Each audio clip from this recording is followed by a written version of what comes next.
I'm here with James Aspey. I'm going to ask him a couple questions. More of a casual conversation than an interview. Nice to meet you. Nice to meet you too, man. All the Thanks way for from having Australia, me, bro. huh? Yeah, well, I just came from Canada. Before that, I was in the UK. I think before that, I was in Australia. You think? It's been a long journey, man. Yeah, I've seen your events. You've been up and down the East Coast a lot in America. Yeah, and I was over in LA about a week or so ago as well. This is my third time in the USA this year. So, yeah, it's been full on, man. It's just Awesome. all systems go, brother. Yeah, you're just doing the speech everywhere you go. Maybe anything else? Yeah, I do speeches everywhere I go. Sometimes at school, sometimes at festivals, vegan events, restaurants, bars, anywhere.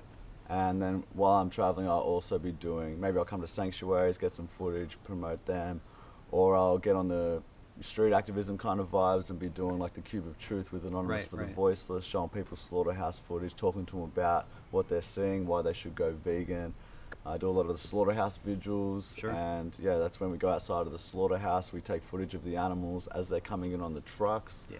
and we post that on social media just to help people make that connection that this is a living, breathing, sentient being that feels pain and suffers. It's not just this packaged food good that you buy. You are paying for all the pain and suffering and killing that these individuals go for. So Yeah. yeah, I try to get busy every day, man. Yeah, people tend not to see the baggage until we bring it to them and show them the reality of what's behind. Yeah, that's The how plastic. that's how it's built, man. That's how the system is. Right. Obviously, because we're compassionate people who do love animals and don't like animal cruelty. Right. If we actually consistently thought about the whole process while also having an understanding that it's completely unnecessary to consume animal products and we can be even healthier without doing so and eat amazing food, then people are going to say, well, why the hell are we paying for animals to be mutilated and tortured and murdered Right. if we don't even need to? So obviously they try to keep it a big secret. So obviously that's why the vegans and people fighting for animal rights are trying to bridge that gap between the just mundane foods people buy and don't think about and the sentient beings that people say they love and care about. I think. Thank you. Yeah, that's why we're making all the noise we're making and doing all the things we're doing is to be that voice. Exactly right, man. That's Animals great. can't do it themselves. Yeah. They scream, they cry, but they don't have a voice that people listen to, unfortunately. And that's just because people are speciesist. They've been born into a speciesist world to the point where they think that human life is so much more valuable than every other species on this planet. Exactly. That we will even value a 5-minute taste sensation over another animal's right to live their life. Yeah, and it's all seasoned with plants anyway, so you're really not recreating, you know what I mean? You're just, it's easy to eat plant-based foods, vegan foods, without the suffering. Like, Yeah, well, I used to eat meat 3 times a day, every day, man. yeah. But there's I so think we all many. did. Yeah, a lot of people do. There's so many good vegan meats out there, but like vegan sausages and vegan chicken and vegan, you name it. But even if there wasn't that, there's so many good vegan recipes out there without any of those Yeah. vegan meats. And so yeah, like it's so ironic because you take out a few foods from your diet because you don't want to contribute to the suffering and death Right. of animals, and then ironically you expand your horizons Yeah, and you start yeah. In the eating, beginning, like, I think we're all just like lost. Like, Yeah, what the yeah, hell do what I am I do now? gonna I don't want to eat? Yeah. contribute to this, but I don't know. What do I do? Like, I was like that in the beginning. I was super lost. I was like, well, I guess I'm just eating. I think tofu's a thing they eat. Yeah. Because I didn't really know anybody, and like I was vegetarian for 5 years before I was even vegan. So it was like, I come from a little town in Pennsylvania. I didn't know anybody. My parents thought I was crazy because we grew up on a farm and I was Yeah. hunting and fishing and trapping and doing all that. And it's like, everybody thought I was gonna die. Totally, man. Yeah. it's They all thought I was legitimate. gonna die. Well, I thought you couldn't be healthy at all as a vegetarian, even, let alone a vegan. And Right, I was a personal that's exactly trainer what for I 8 thought. years. Yeah. Yeah. So there's a lot of misconceptions out there, bro. How did you grow up? Did you grow up?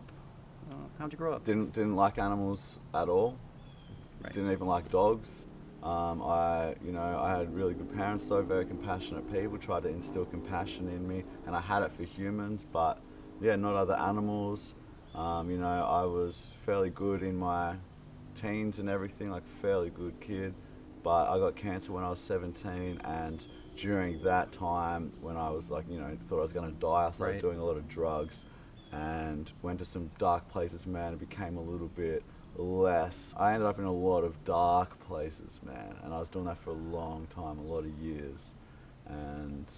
But you know, eventually I realized that they were holding me back from living a good life. I Right. started working on cruise ships as a personal trainer. I learned more about animal rights there and the ethical reasons, the health reasons, and then soon later, man, before you know it, I'd planned to do a year-long vow of silence, not speak for a whole year, and do that to raise awareness for animals, and I did that, and the interview of me speaking for the first time, seen by millions of people, and since then I've just continued on, man, and you know, rode that wave and spread this message and pumped out videos and done hundreds of speeches. Yeah. That's what I'm doing tonight, bro. Yeah, exactly. Yeah. What does your family think of everything? Do they have any of them gone vegan? They've all or- gone vegan. Your whole family has gone vegan. They all gone vegan, man. Are you Mom, are you dad, serious? brother's girlfriend. Yeah, I'm legit. What's the secret sauce with that? Well, I think it's how you approach it, you know. I mean, no matter how you approach it, some families, some people, some friends, some strangers. Sure. Even the best approach with the best facts and the best everything doesn't mean someone's going to go vegan. But when I approached my mum and dad, I said to them like this. I said, listen, guys, I have learned something that has changed my life in a big way. Right. And it's enriched my life in a way I cannot even begin to describe to you. I'm so glad I've learned what I've learned, and it's a really important thing. Right. And I want you to watch this documentary, Earthlings, that I've just watched, because I think when you see it and learn as well, you are also going to feel as grateful as I do that now you can make an educated decision about what kind of path you want to take. And the importance of which path you take is literally the difference between life and death to other beings. Yeah. So would you please watch this so you can understand what I've learned and where I'm coming from? And they didn't want to watch it, man, obviously, because they're like, Right. what is it? I said, it's graphic cruelty. It's a real life horror movie. Yeah. But my dad actually, he said, I hate animal cruelty. I can't stand that. He's real sensitive to it. And I never knew that. Man. You know, because we never ever had talked about animals. In fact, years prior, he said to me one day, I said, what about animals? Do they matter? You know, I think I brought it up to him. He said, nah, they're just kind of like robots. They don't really feel like we feel. And he didn't know either, man, you know. But he was sensitive to animal cruelty. And I said, well, Dad, I didn't know that about you. All the more reason that you should watch this. Yeah. You know, At least inform yourself. yeah, change, don't change, whatever. But watch and know what's going on. Yeah. You know, you contribute to this 3 times a day, every day. At least know what's happening. Yeah, for sure. Yeah, and so they watched it, and they said afterwards, that's sad, but we're not changing. And I said, well, all right, like, thanks for watching it. Right. And then the next day, Mum went vegetarian, which is all I was at the time as well. And then soon later, because Dad was eating delicious food, like Mum started cooking vegetarian meals, which were mainly vegan meals anyway. Right. So he's having like shepherd's pie with lentils instead of mince, and spaghetti bolognese with lentils instead of mince, and you know, all this kind of food, and he was loving it. He's like, this is actually good. Right. Yeah, and he went vegetarian, and then I went vegan, my mum went vegan, and soon later my dad went vegan. He was just eating backyard eggs, and I said, man, this is the problem with backyard eggs. They've been bred to lay a single egg every single day, which is so much more in nature. That takes a lot of stress on their body. When you take one of those eggs for yourself, it prompts them to lay more eggs, which is even more stress. Exactly. And if you eat those eggs, you can't say you're vegan. Yeah. And if you can't say you're vegan, then you are doing a disservice to the animals, because that statement is so important to be able to say and so necessary, and plant some serious seeds in people that can show them that being vegan is possible and healthy, and it makes it more normal because more people are saying it. I said, you're doing a disservice to the animals by having those backyard eggs. Exactly. And he went vegan too. My brother was a ninja vegan. He didn't tell me for like 3 months. And then one day he's just like, something vegan. I go, what are you talking about? He goes, oh, I've been vegan for 3 months, man. I'm like, bro, that's the kind of news I like to know. Why didn't you tell me? He goes, oh, I don't know. So yeah, dude. Yeah, so they all gone vegan, and that's how, man. And like, that's how they feel about veganism, how they feel about my activism. When I started to plan for the year-long vow of silence, they hated the idea, bro. Like, hated. Begged me not to do it. Right. They they tried to think of other things for me to do. They just didn't want me to do it, man, at all. They thought it was a bad idea. Maybe it would send me crazy. Probably wouldn't do anything. I was putting myself out into the public eye. Lots of things. And they didn't get it, man. But I was feeling it. I'm like, nah, this is going to be something. Like, I'm going to try. And even if it's not, at least I tried. Who cares? Right, right. And partway through, when they started seeing people being inspired by my action, people started going vegan and making changes. They started coming around a little more. And then when I stuck out the whole year and, you know, in perfect sanity, 'cause I think that was a big worry for them. And then, you know, it's like millions of people saw that interview of me, and thousands of people got inspired or went vegan. And so they kind of got on board a little more. But since then, man, I've been so committed, like dedicated every day. And, you know, there's been times when my family has been sort of saying things like, we don't want this for you, you know. They get it, obviously, they're vegan, but we don't want this for you. You don't party anymore, you don't see your mates anymore, you don't see us anymore, you don't even go to the gym anymore, you don't read books anymore, you don't even watch movies anymore. And, man, one day my mum said to me, she's like, don't you find this depressing? Oh yeah, it's very depressing. You know? And I was like, yeah. You know, I'm not going to put this in the video, but I have a disease that I deal with on a regular basis. That's why I almost didn't come here. I talk about it a little bit to get it out there, but people have said the same thing to me. Like, I'm doing this, I'm running all over the place, trying to get interviews, trying to start this whole thing, because we don't have a place to get all of our information in one spot. We need like our own CNN or something. And I was like, well, I don't have much money, but try it, give it a shot, you know. And like you know, my girlfriend, she knows I don't have a lot of years and stuff left. It pisses them off. They get mad at me because like I was just in the hospital just a couple hours ago, and I'm like, no, I gotta go to New York. And like they're like, you don't do anything else anymore. All you do is edit videos and talk to people on Facebook and do social media stuff. I'm like, I'm trying to do this because they're all hurting, you know. Like, why don't you put that in the video, man? Let me say something and you decide whether to put it in the video or not. Brandon. Brandon has just told me, put this in the video, don't put this in the video. But I think that's so powerful what you just said, man. Brandon has a disease. You don't have a lot of years left. Is that right? Likely. I've had a lot of really bad close calls. I almost died back in December. That's when I decided to start Vegan News. Originally, the reason I went vegan was because like I was like, I'm in all this pain all the time, every day, like agony. Like, I can't keep putting this on somebody else. Like, it clicked in my head, and then I watched Earthlings, and it was done. Like 15 minutes in, that was it. I was vegan for life. Okay. And I knew I had to do something. So Brandon doesn't even have a lot of years left, man. We don't. None of us do. But, well, you know, potentially you have less than most, and you're aware of that, and that made you even more committed to spreading the vegan message, because what better can you do with your life when you could go about, do your life, have fun? That's, you know, there's merit in that, because life should be enjoyed. But really, when you're okay and you're fine, and there are literally trillions of beings who are suffering constantly and lined up at a slaughterhouse about to get their throats slit, we can help end that. You know, it's not just for us, we go vegan for us. We can help end that for them. People tell me I'm too hard on the way I have it, because like I just changed the banner recently from the Leo Tolstoy quote. I'm sure you know it. Which as long one? as there are okay, so the new one I just came up with on my own I made was be the generation that ends the Holocaust. I really think we can do this. I think in 15 years, 20 years max, I think we can be done with this. Like, and it's only going to take probably 30% of the population being vegan to tip the balance and screw them completely to where, because right now we're subsidizing, you know this, we're subsidizing the milk industry and the meat industries, flesh industries, whatever you want to call it. And it's only going to take a little bit of too many of us screwing them. Like, they just lost 74, what, did you see the one egg industry? The company, they just lost $74 million last year. And they were small, but that was a huge chunk. Like, they're almost done. So let's get away from all that stuff and get back on track here. I don't got a ton of time. So you're not going to use that then? I'll think about it when I'm going through the edit. You think I should? Well, not. You think it'll help people connect better? No, because we didn't say it properly because we went on tangents. Okay. But we could say it properly. If you want to, yeah. Well, I could use it. All right.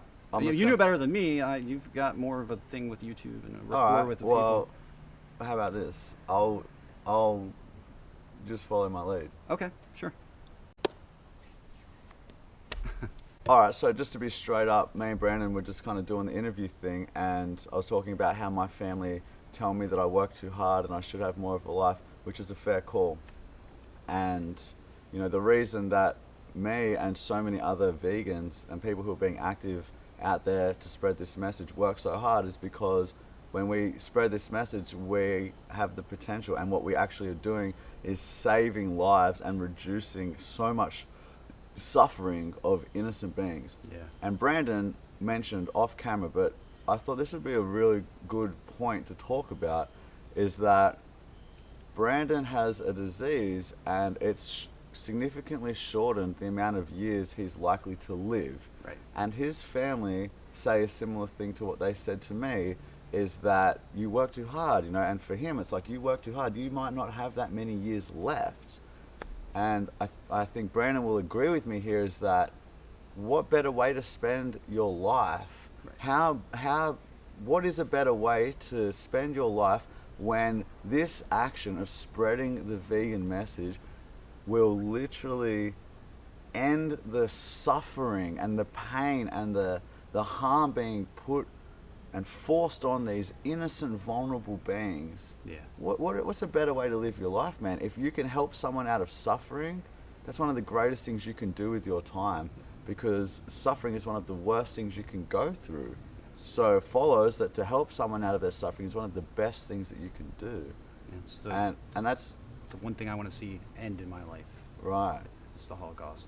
And that's so noble, man, because to be aware that you don't necessarily have that long left, you know, who knows?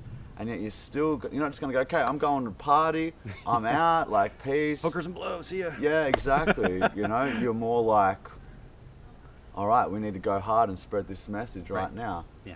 Yeah, that's noble, man. And, you know, like, I just hope that there's so many vegans out there. There's so many vegans out there who don't really spread the message much. Yeah, you know? they're just going to potlucks and chilling with each other, Which is is cool, fine. but you got to do something, Dude. at least a little bit, because you took so much. Like me in my life, I took so much. I mean, I killed my first animal when I was 5 years old on the farm, you know, and the hunting and the trapping and the fishing, and but not just that, like everybody took so much on their plates over the years. You got to give some back. Even if you didn't take anything, there's still an injustice happening. That's true too. And You're if you were just privileged enough to not have any sort of oppression happening to you in your life, which a lot of people are like that. Yeah. And like a lot of people have got, you know, issues as well. People of color and even women still to this day. And there's a lot of things happening, right? Yeah. But if you are able to just put a Facebook post on about animal rights and veganism, or just, you know, just fight against this injustice in some way, the animals need you so much, you know, and they are just suffering so badly right now. And if vegans aren't even going to stand up for the animals, they're just going to go vegan and eat vegan food and meet at the new vegan restaurant. If that's all you're going to do, man, who's going to do it? Yeah, if we don't do it, who is? Dude, you got to get active. We are their man. only voice. They don't have one. You got to It's get just us. active, and you just got to start doing it, and just, you know, swallow that worry of, oh, people might judge me, or this or that. Yep. Like, who cares, man? They won't. Most people will respect you if you stand up for something and you tell people, hey, I think this, and this seems right to me.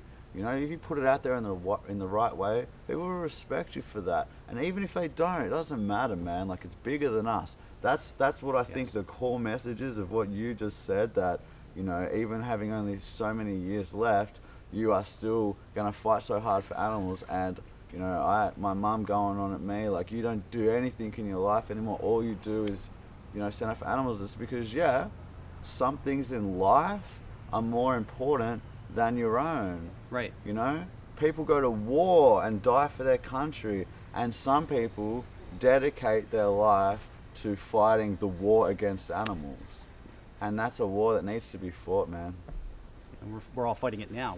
We're starting to see our own culture come up through all this, through like speakers. There's a whole circuit developing of vigils and speakers and everything else. And I'm sure you're aware, you're starting to travel it, and I'm trying to get in and figure it out myself.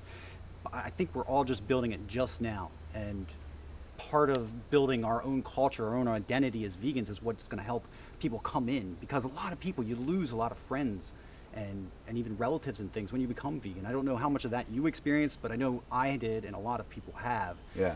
And I approached it because I'm always pretty soft when I approach people with things. I try to be as nice as I can, but nobody wants to be told they're wrong.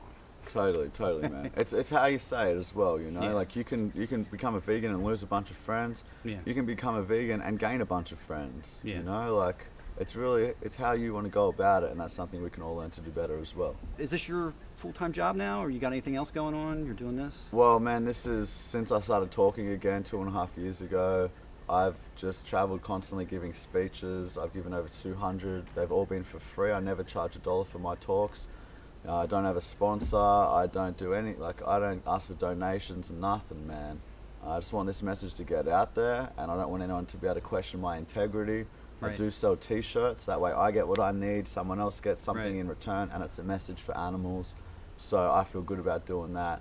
But in terms of is it full time, man, it's full time as it gets, brother. Yeah, that's where I'm at too. Yeah, so it's constant travel and constant YouTube and Facebook and Instagram. Yeah, and it's good, man. Like I wouldn't rather be doing anything else. Well, I just feel like I'm being effective. I know I am Right. because I get countless messages every day from people who've been inspired by something I said or a speech I did or Sure. whatever.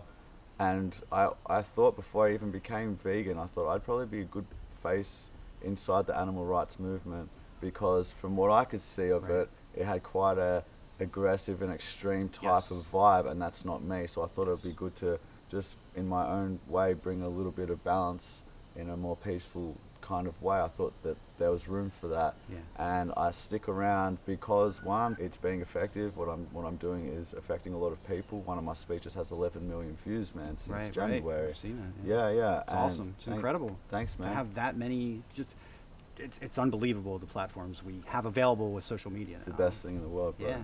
So I stay for, because I can see that I'm being effective, but also I stay because, they need every voice they can get, man. And Right. I literally gave my voice up for them for a year, Yeah.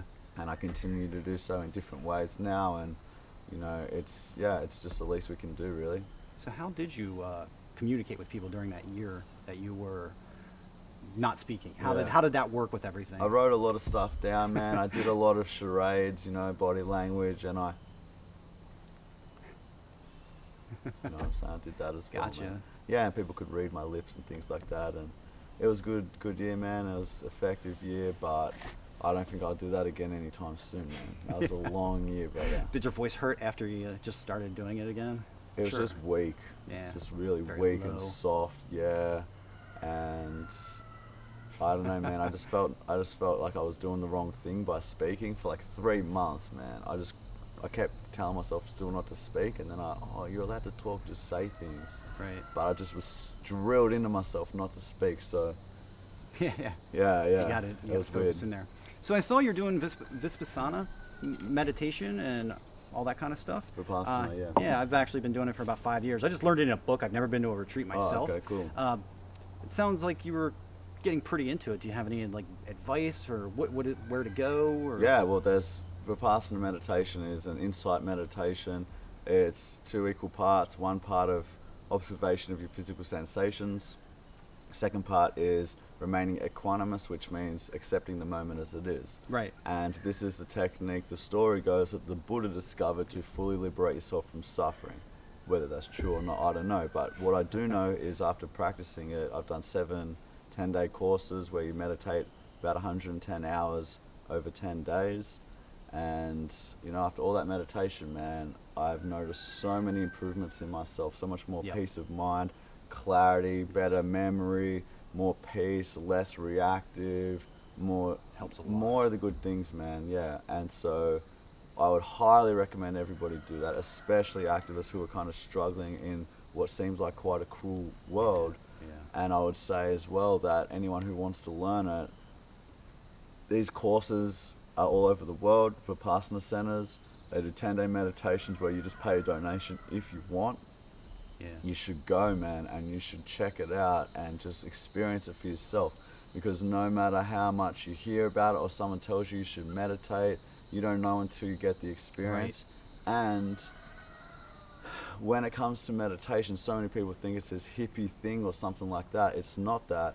just similarly to how exercise and physical movement is good for your body and strengthens it in many different ways, meditation is just Your mind. the mind exercise, and it strengthens your mind and makes it more peaceful and more balanced, and it's basically just more of everything you want, you know, and less of the stress and the anxiety and the worry and the tension, and it's just more of all the good, less of all the bad.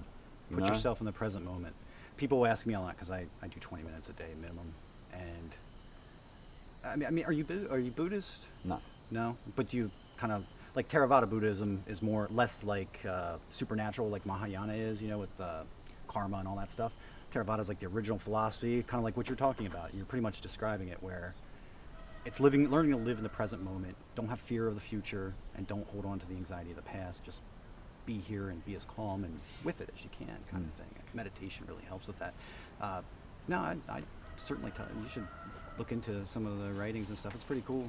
It's worth a read. It's interesting, man. Yeah, maybe I will when I get some space to. Yeah, I mean, I got myself filed away on Facebook as a Theravada Buddhist, but it doesn't really mean anything. It's not a religion or anything like that. You know? Yeah. Oh, well, there's some interesting philosophies out there in Buddhism for sure, man.